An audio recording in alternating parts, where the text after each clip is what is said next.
నరేష్ గారు, న- నమస్తే సార్.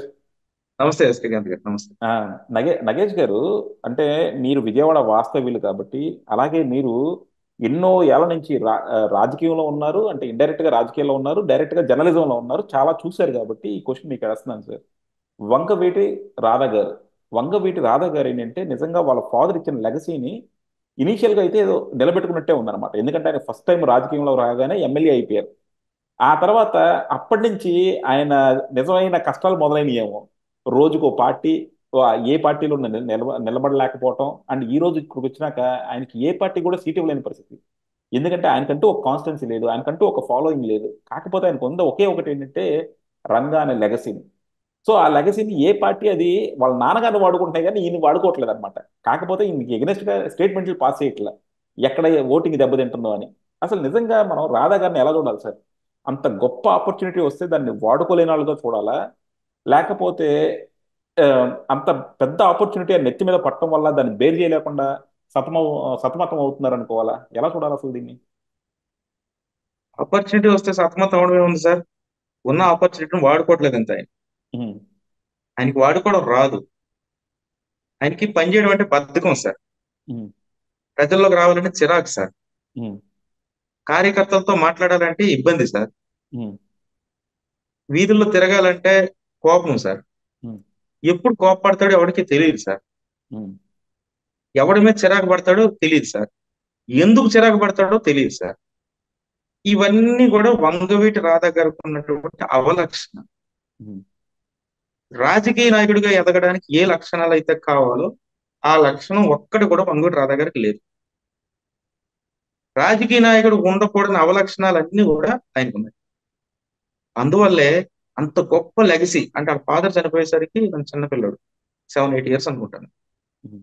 30 ఏళ్ల తర్వాత కూడా వాళ్ళ ఫాదర్ లెగసీ ఈయనకు ఉపయోగపడుతుందంటే దాన్ని ఉపయోగించుకోలేకపోతే ఈయన ఏమనాలి సార్?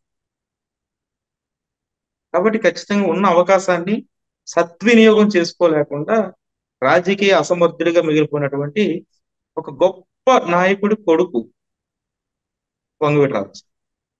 వంగవీటి రాధా గారి దగ్గర పనిచేసిన డ్రైవర్లు, వంగవీటి రాధా గారితో తిరిగిన వాళ్ళు, వంగవీటి రంగా గారి దగ్గర డ్రైవర్లు, వంగవీటి రంగా గారితో తిరిగిన వాళ్ళు, ఆయనకు అసిస్టెంట్స్, వంగవీటి రాధా గారితో తిరిగిన వాళ్ళు కూడా ఎమ్మెల్యేలు అవుతున్నారు. కానీ ఈయన రాజకీయాల్లోకి ఎందుకు రాణించలేకపోతున్నాడు? ఒకే ఒకసారి ఎమ్మెల్యే అయ్యాడు, అది కూడా వే అనుచరుల ప్రోత్బలంతో.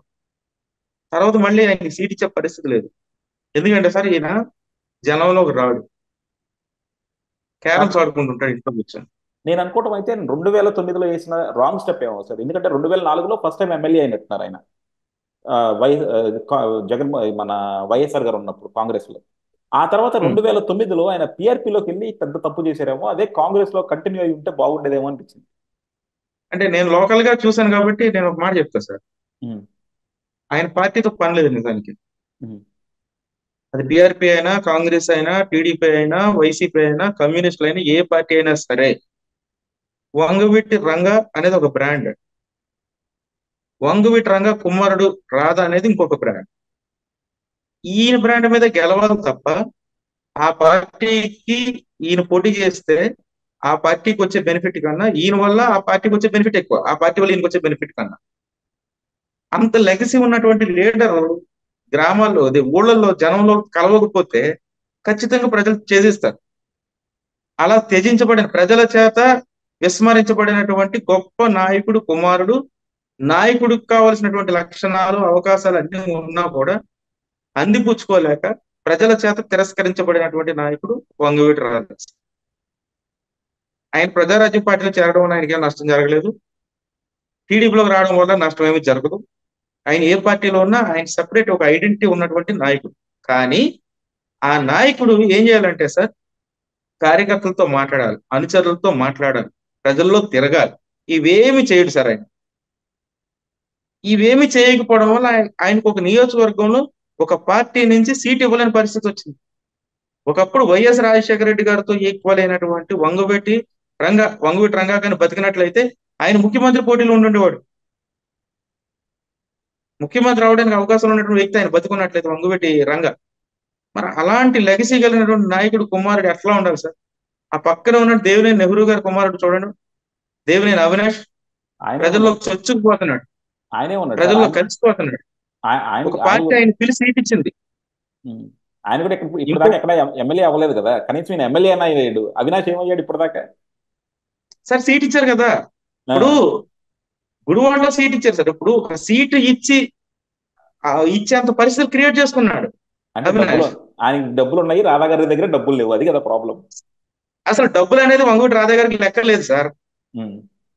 డబ్బులు అనేది ఆయన డబ్బులు ఉన్నాయి లేదనేది అసలు కాలిక్యులేట్ చేయకూడదు పార్టీలు. ఆ పార్టీలకు ఈయనకి సీట్ ఇవ్వాల్సిన అవసరం ఉందనే విషయాన్ని ఈయన గుర్తు చేయాలి. ఒక నియోజకవర్గం తనకు ఖచ్చితంగా కేటాయించాలనే అవసరాన్ని ఈయన క్రియేట్ చేయాలి. ఈ నియోజకవర్గం ఈయనకి రాసి పెట్టారనే విషయాన్ని ఈయన గుర్తు చేయాలి. గుడివాడలో నాని గారికి సీట్ ఎందుకు ఇస్తున్నారు సార్? నాని గారితో డబ్బులు ఉన్నాయా లేవా అని ఎవరు తెలియదా?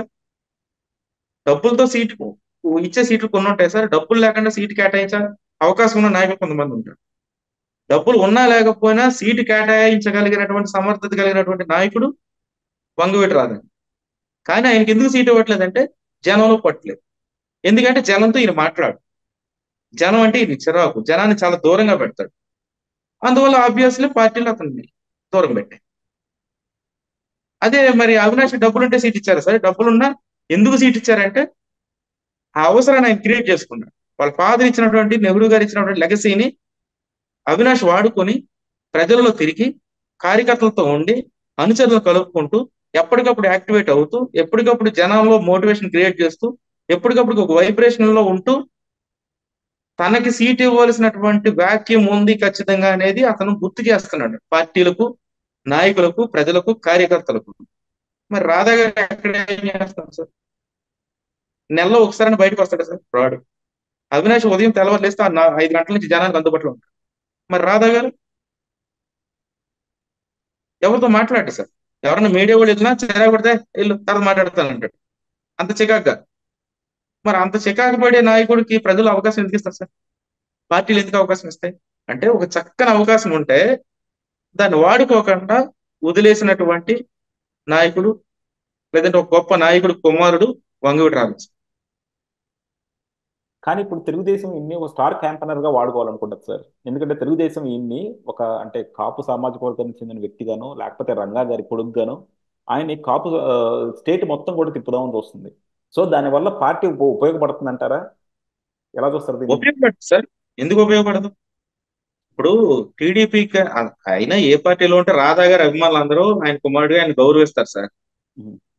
వాళ్ళని ఈయన గౌరవించాలి. వాళ్ళ ఫాదర్ ని గౌరవించే వాళ్ళందరినీ కూడా ఈయన గౌరవిస్తే ఈయన ఈ పార్టీకి మంత్రి అయి ఉండేవాడు సార్. ఏ పార్టీలో అయినా, ఏ పార్టీ అయినా సరే వచ్చి 10 మంది సీట్ ఇవ్వాలి. అది ఇవ్వలేదు. స్టార్ క్యాంపెయినర్ గా ఉపయోగపడతాడు. కొన్ని నియోజకవర్గాల్లో, కొన్ని నియోజకవర్గాలు అంటే ఆంధ్రప్రదేశ్ లో అన్ని నియోజకవర్గాల్లో, తెలంగాణలో కొన్ని నియోజకవర్గాల్లో ఖచ్చితంగా వంగవీటి రాధా గారి ఇన్ఫ్లుయెన్స్ ఉంది ఇప్పటికీ. తెలంగాణలో ఆయన ఇన్ఫ్లుయెన్స్ మీద స్టార్ క్యాంపెయినర్ గా వంగవీటి రాధా ఉపయోగపడతాడు తెలుగుదేశం పార్టీకి. ఆయన్ని సమర్థవంతంగా వాడుకోవడంలో తెలుగుదేశం పార్టీ కూడా కరెక్ట్ గా వ్యవహరించాలి.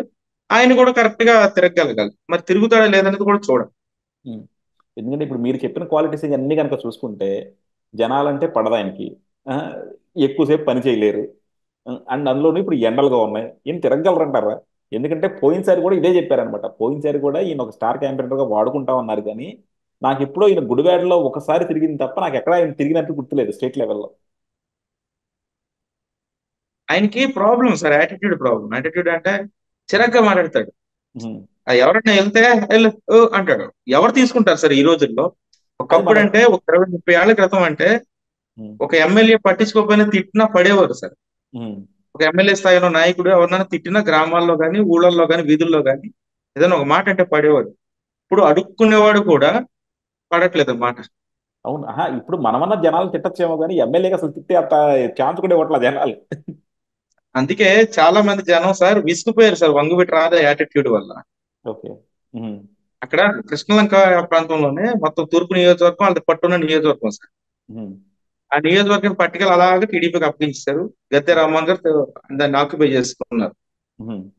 ఇంకా ఆ నియోజకవర్గంలో వీళ్ళు అడుగు పెట్టే పరిస్థితి లేదు రాజకీయంగా. ఉమ్. సెంట్రల్ కాన్స్టిట్యున్సీని బోండా ఉమ్మ గారు ఓన్ చేసుకున్నారు. ఉమ్. అక్కడ అవకాశం లేదు. ఈయనేమో ఎక్కడన్నా అవనగడ్డ ఆ ఏరియాలో వెళ్ళమంటే వెళ్ళడు. ఈయన చిరాకు. అంత దూరం ఎందుకు వెళ్తాం విజయవాడలో పుట్టి. సీట్ ఇస్తానంటే దూరం వెళ్ళాలంటే ఇంకేమన్నాను సార్. అతను రాజకీయ నాయకుడు ఎలాగవుతాడు? ఆ, ఆ? అందువల్ల అతను రాజకీయ నాయకుడు కాదు సార్, ఒక గొప్ప నాయకుడి కుమారుడు. యా, చూద్దాం సార్. అంతే. ఎందుకంటే డెఫినెట్ గా ఇప్పుడు ఆయనకు కూడా 40 సంవత్సరాలు దాటిపోయినాయి కాబట్టి ఇప్పటికన్నా రియలైజ్ అవుతారేమో. ఎందుకంటే ఒక ఆ, ఇంకెప్పుడు రిలీజ్ అవుతారు సార్? ఆ, సార్ ఇంకెప్పుడు రిలీజ్ అవుతారు? ఉమ్, చాలా ఎలక్షన్ చూశాడు ఆయన. చిన్నతనం నుంచి కూడా కష్టం చేయడం చూసేశాడు. ఉమ్, ప్రజల్లో ఇబ్బందులు ఏంటో చూసేశాడు. ఒక గొప్ప కుటుంబంలో గొప్ప నాయకుడు కుటుంబం కొడుకుగా పుట్టాడు. ఉమ్, ఇంతకన్నా అవకాశాలు ఏమొస్తాయి సార్? ఉమ్, ఆ అవకాశాలన్నీ ఆయన వదిలేసుకున్నాడు ఎప్పుడో. యా, ఉమ్, వెటరన్ అయిపోయాడు ఆయన. ఓకే. ఆడకుండానే వెటరన్ అయిపోయాడు. అవునా? ఓకే. యా, ఆ, రాజకీయాల్లో ఆట ఆడకుండానే ఆయన వెటరన్ అయిపోయాడు. ఏదో ఉమ్, ఒకసారి ఎమ్మెల్యే అయ్యాడు. ఉమ్, అంతే. ఒక ఇంకా మాజీ తర్వాత ఎమ్మెల్యే. ఇంకేమి.